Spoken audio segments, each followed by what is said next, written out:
Sir हा माणूस आज नाही, गेली अनेक दशकं सातत्यानं या क्षेत्रामध्ये काम करतायत, माणसांचे जीव वाचवण्याचं काम करतायत. हे ओरडून सांगतायत खरा धर्म काय आहे, खरी अहिंसा काय आहे, आणि या कबुतरांच्या विष्ठेपासून कशा प्रकारचे आजार होत आहेत. सर मला वाटतं आज पुन्हा एकदा तुम्ही सांगा, कारण आज पूर्ण डॉक्टर फॅटर्निटी जी आहे ना, त्या सगळ्यांना मूर्ख म्हटलं गेलं. हे चुकीचं आहे सर, हा अपमानजनक आहे. धर्माचा आदर करू, सन्मान करू, पण अशा प्रकारे वैज्ञानिक युगामध्ये ही भाषा नाही योग्य सर.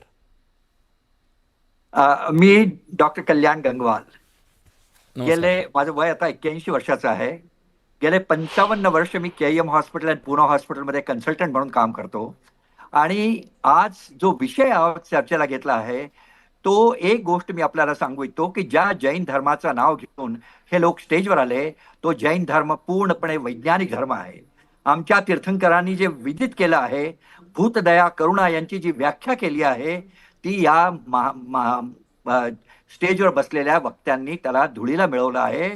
ते जैन म्हणण्याच्या लायकीचे नाहीत, तर संत म्हणण्याच्या आता बिलकुल लायकीचे नाहीत.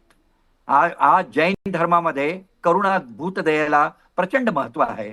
पण कबूतर जगून जर माणसं मरत असतील तर त्याला हे लोक कशा पद्धतीने उत्तर देत आहेत, मला शरम वाटते.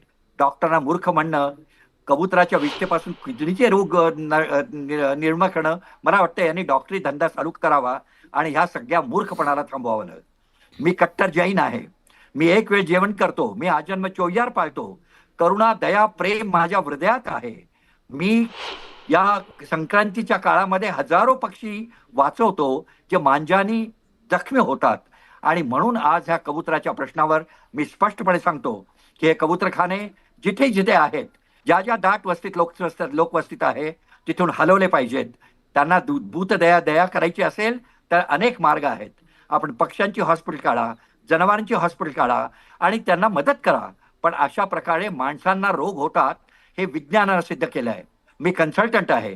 माझ्याकडे या आजारामुळे मेलेले जवळजवळ 100 पेक्षा जास्त पेशंट मी डोळ्यांनी पाहिलेले आहेत, ज्यांना व्हेंटिलेटरवर राहावं लागतं, ज्यांना ऑक्सिजनशिवाय जगता येत नाही, ज्यांना दम्याचे विकार होतात, ज्यांना स्किनचे विकार होतात.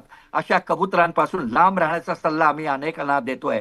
आणि म्हणून कबुतरांना 2 दाणे आले म्हणजे मोक्ष मिळतो, ह्या मूर्खपणाच्या कल्पना या जैन साधूंनी समाजात पसरू नयेत.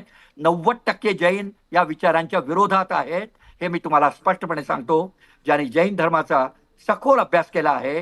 कारण हा धर्म सगळ्या जगामध्ये वैज्ञानिक धर्म आहे.